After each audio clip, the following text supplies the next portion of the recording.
కలిసి గత తెలుగుదేశం పార్టీ 2014 నుండి 19 వరకు ఉన్నప్పుడు 4,600 షాపులు ఉండేవి. వైఎస్ఆర్ కాంగ్రెస్ పార్టీ వచ్చిన తర్వాత జగన్మోహన్ రెడ్డి గారు చెప్పిన మాట ప్రకారం నేను షాపులు తగ్గిస్తా అని చెప్పినాడు. తగ్గించి ప్రభుత్వం ద్వారానే అమ్మే కార్యక్రమం చేశారు. ప్రభుత్వం అమ్మినప్పుడు ఎక్కడే కానీ ₹1 రేటు ఎక్కువ అమ్మటం కానీ, ఎక్కడే కానీ దాన్ని ఏమో రూమ్లు అంటారు, సర్వీస్ రూమ్లో ఎక్స్టెన్షన్ రూమ్స్ అంటారు, ఆ రూమ్స్ పెట్టడం కానీ, తాగేదాన్ని మళ్ళీ సెపరేట్ రూమ్లు పెట్టడానికి అవకాశం ఎక్కడ, ఇలా బెల్ట్ షాపులు అంతకు ఎక్కడ ఇవ్వలేదు. ఈ రోజున నువ్వు ఇచ్చిన తర్వాత బ్రాందీ షాపులు కొల్లలుగా వదిలేసి విచ్చలవిడిగా మందు అమ్ముతూ దానికి మళ్ళీ సర్వీస్ రూమ్లు పెట్టి తాగేదానికోసం రూమ్లు పర్మిషన్లు ఇస్తూ, పర్మిషన్ అన్అఫిషియల్గా పర్మిషన్ ఇస్తే మళ్ళీ ₹2,00,000 అదనంగా కట్టాల్సి వస్తుంది. అది కట్టాల్సి వస్తుంది. ఎందుకంటే బ్రాందీ షాపులన్నీ సిండికేట్ ఫామ్ అయ్యి దౌర్జన్యంగా అన్నీ మీ కార్యకర్తలే, మీ పార్టీ నాయకులు వేసుకొని ఈ రోజున విచ్చలవిడిగా బ్రాందీ షాపుల దగ్గర రూములు తీసుకొని ఆ రూమ్లలో మందులు తాపుతూ, పల్లెల్లో పోతే అడుగునా బెల్ట్ షాపులే. ఎక్కడ చూసినా మంచినీళ్ళైనా దొరుకుతాయో తెలియదు కానీ, ఎప్పుడు తలనొప్పి వస్తే సాడన్ మాత్రం దొరకదో తెలియదు కానీ, పల్లెల్లో మందు మాత్రం ఏకదండిగా. ఏంటి నీ ఉద్దేశం? ప్రజల్ని మత్తులో ముంచి నువ్వు చెప్పిన మాటలు మర్చిపోవాలని ఉద్దేశం. అనే ఉద్దేశం ఎక్కడైనా ఒక పాలకుడు తండ్రిలాగా భావిస్తే బిడ్డలు సక్రమంగా బతకాలని ఆలోచిస్తారు. నువ్వు ఇక్కడ బిడ్డల్ని తాగుడుబోతులు చేసే కార్యక్రమం, సొంబేర్లు చేసే కార్యక్రమం, మందు విచ్చలవిడిగా సప్లై చేసి మళ్ళీ మమ్మల్ని కామెంట్ చేస్తున్నావు, లిక్వర్ స్కామ్ అని చెప్పి కామెంట్ చేస్తున్నాం. వైఎస్ఆర్ కాంగ్రెస్ పార్టీ ఏ రోజు కూడా ఒక బ్రివరేజెస్ కానీ ఎప్పుడే కానీ మేము పర్మిషన్ ఇలా, కొత్త బ్రాండ్ కూడా మేము ఎక్కడా పర్మిషన్ ఇలా. నీ ప్రభుత్వం పోతూ 200 బ్రాండ్లకి కొత్త బ్రివరేజెస్కి నువ్వు పర్మిషన్ ఇచ్చి పోయిన తర్వాత మ్యాండేటరీ కాబట్టి, తప్పదు కాబట్టి నువ్వు ఇచ్చిన వాటిలో ఉంటేనే మేము మందు కొంటా వచ్చినాము తప్ప ఎక్కడా మేము తగ్గించి మేము ఎక్కడా మోసం చేసింది లేదు. మేము కొత్తగా ఒక బ్రివరేజెస్ కూడా మేము కొత్తగా పర్మిషన్ ఇచ్చింది లేదు కూడా. ఒక్క బ్రాండ్ కూడా మేము కొత్త తీసుకొచ్చింది లేదు కూడా. నువ్వు ఇచ్చిన కంపెనీలకి, నువ్వు చేసిన వాళ్ళకి ఇచ్చాం తప్ప పక్కన వాళ్ళకి ఎవరికి ఇవ్వలేదు. రీఛార్జీలు నువ్వు బాగుతుంటా మాకు అర్థమవుతా ఉంది. బిల్లులు కూడా ఒక మార అబ్జర్వ్, కరెంటు బిల్లు ముందర పక్క ఎంత బిల్లు వచ్చిందో చూడండి, వెనకల పక్క స్లాబులు కూడా ఒక మార అబ్జర్వ్ చేయండి.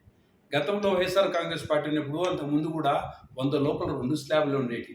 0 నుండి 50 51 నుండి 100 వరకు ఒక స్లాబ్ ఉంది. ఈరోజు అలా లేదు. 0 నుండి 30కి ఒక స్లాబు, 31 నుండి 75కి ఒక స్లాబు, 76 నుండి 125కి ఒక స్లాబ్. సైతం నాకు తెలిసి మధ్యతరగతి పేద అందరూ కలిసి 100 యూనిట్లు ఎక్కువ కలుస్తుంటారు.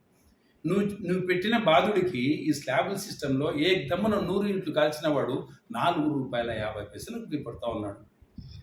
₹300 వచ్చే బిల్లు నీ పుణ్యమా అని చెప్పి పొద్దున్న ₹1,000 వస్తూ ఉందంటే గతంలో నువ్వేం చెప్పావు? జగన్ రెడ్డి గారి గవర్నమెంట్లో కరెంటు బిల్లులు ఎక్కువ వస్తూ ఉన్నాయి, నా ప్రభుత్వం వచ్చిన తర్వాత వీలైతే నేను ఇంకా కరెంటు బిల్లు తగ్గిస్తానని చెప్పిన నువ్వు ఈరోజు ₹300 కరెంటు బిల్లుని ₹1,000 వరకు తీసుకుపోతున్నావు అంటే ఏమి చెప్పావు? ఏమి జరుగుతోంది?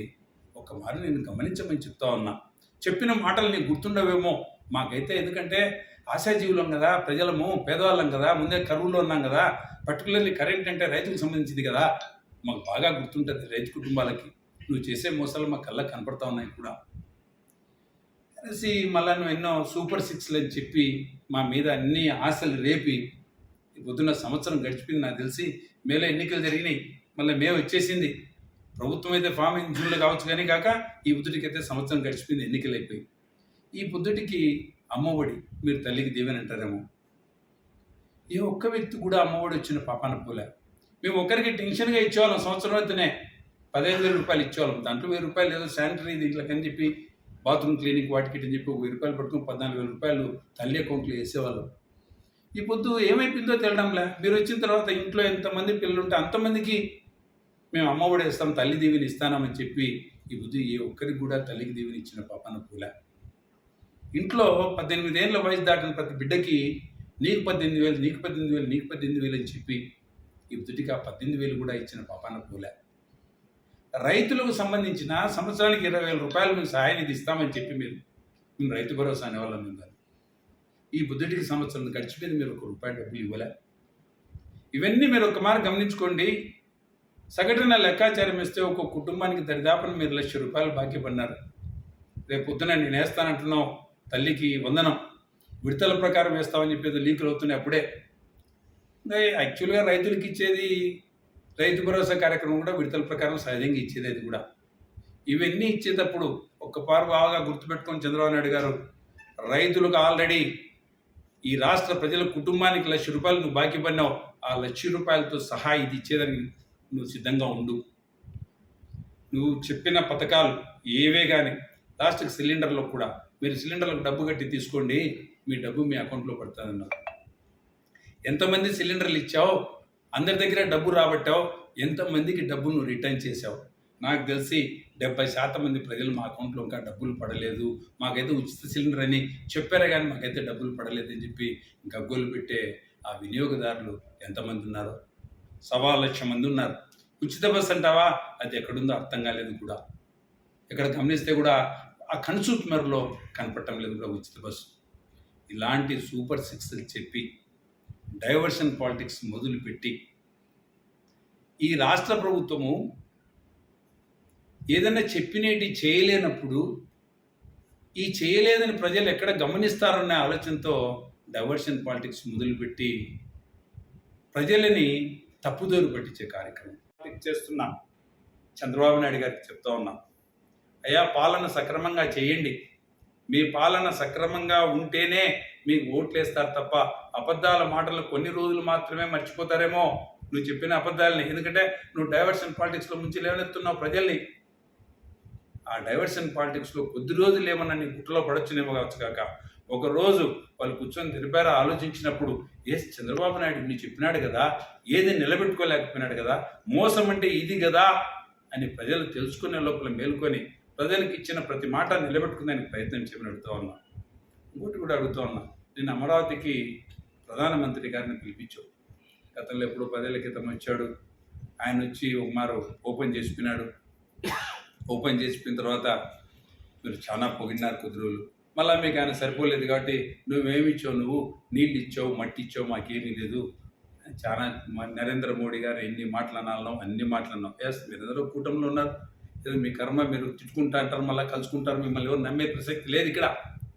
పోనీ మోడీ గారిని పిలిపించిన తర్వాత మనకేమన్నా ఇక్కడికి వచ్చిన తర్వాత, అమరావతికి వచ్చిన తర్వాత మనకేమన్నా జరిగిందా?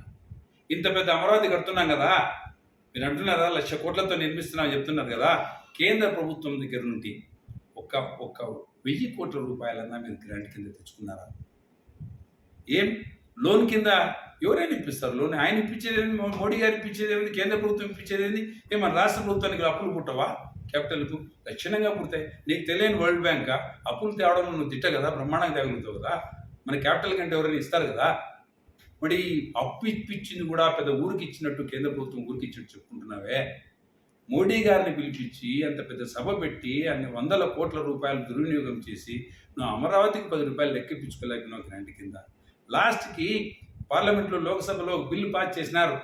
ఎక్కడ? వైజాగ్లో స్టీల్ ప్లాంట్ ప్రైవేటీకరణ చేస్తున్నామని చెప్పి ఆ బిల్లు కూడా ఇంకా ఇంతవరకు ఎన్నికి తీసుకెళ్ళినవే. లాస్ట్ మోడీ గారు కూడా అది ప్రైవేటైజ్ చేయమని చెప్పి ఎక్కడ మాట్లాడకుండా పోయినాడే. స్పెషల్ కేటగిరీ స్టేటస్ మనకు ఒకప్పుడు చెప్పినారు కదా కేంద్ర ప్రభుత్వము. విభజన జరిగేటప్పుడు కాంగ్రెస్ పార్టీ 5 ఏళ్ళు 10 ఏళ్ళు ఇస్తా అంటే, కాదు 5 ఏళ్ళు కాదు, మాకు 10 ఏళ్ళు కావాలా, 15 ఏళ్ళు కావాలా, స్పెషల్ కేటగిరీ స్టేటస్ అని చెప్పి మాట్లాడిన వ్యక్తులు బీజేపీ వాళ్ళే కదా. మరి ఆయన ఎందుకు మీరు నిన్ను అడగలేకపోయినారు? మీరు విశాఖ స్టీల్ ప్లాంట్ ప్రైవేటైజ్ కాకూడదు ఎందుకు అడగలేకపోయినారు? మీరు జరిగినప్పుడు, సంఘటన జరిగినప్పుడు, నిర్దాక్షిణ్యంగా మా కార్యకర్తను చంపినప్పుడు జగన్మోహన్ రెడ్డి గారు పరామర్శించేదానికి ఒక కుగ్రామాన్ని కూర్చున్నాడు. సహజంగా ఒక కుగ్రామానికి ఒక పెద్ద నాయకుడు హెలికాప్టర్లో వస్తాడన్నప్పుడు మీరు పూర్వం బాగా గమనించుంటారు. కొత్తగా ఆర్టీసీ బస్సు వచ్చినప్పుడు మనమందరం ఆర్టీసీ బస్సు చూసేదానికి పల్లెల మీద నడుచుకుంటూ పోయి మెయిన్ రోడ్డు పోయి ఆర్టీసీ బస్సు చూసాం మనం. అట్లాంటిది ఆ పల్లెలకు హెలికాప్టర్ వచ్చినప్పుడు, అంత ప్రజాదరణ నాయకుడిని కూర్చున్నప్పుడు ఆ నాయకుడిని చూసేదానికి ఆటోమేటిక్గా వచ్చినారు. మీ పోలీసులు వైఫల్యం చెందినారు కాబట్టి, కంట్రోల్ చేయలేకపోయినారు కాబట్టి హెలికాప్టర్ ఎలా ఉంటుందో దూరాలని చేస్తూ దగ్గరికి పోయి చూసినారు. చూసినంత మాత్రాన పొరపాటు జరిగి అనుకోవడంతో క్రాక్ ఇచ్చింది వాస్తవమే అర్థం. అంత మాత్రాన 80 మంది మీద కేసు పెట్టి అరెస్ట్ చేయాలని రూల్ ఉందా? మీ వైఫల్యమయ్యా, పోలీసుల వైఫల్యమయ్యా. మీరు కంట్రోల్ చేయలేకపోయి ఎక్కడెక్కడనో చుట్టుపక్కల ఊర్లకి ప్రజలు పోకూడదని మెన్నంతా అక్కడ పెట్టుకొని అక్కడ కాన్సన్ట్రేట్ చేస్తూ మీరు జగన్మోహన్ రెడ్డి గారిని చూసేదానికి ప్రజలు రాకూడదు, ఆయన బలగం కనపడకూడదు అనే ప్రయత్నంలో భాగంగా మీరు హెలికాప్టర్ దగ్గర సెక్యూరిటీ తక్కువ పెట్టి మీరు తప్పు చేసి ప్రజల మీద నామకుల మీద ఆశతో పరిగెత్తుకుంటా పోయి హెలికాప్టర్ చూద్దామని ఒకరికొకరు తోసుకోవడంలో దాని మీద పడి చిన్న క్రాక్ ఇస్తే 80 మంది మీద క్రిమినల్ కేసు పెట్టి మీరు అరెస్ట్ చేస్తారా? ఇదా మీరు ఇష్యూ చేసేది? ఇంకా మీకు ఏ ఇష్యూస్ లేవా? ఈ రాష్ట్రంలో క్రైమ్ జరగడం లేదా?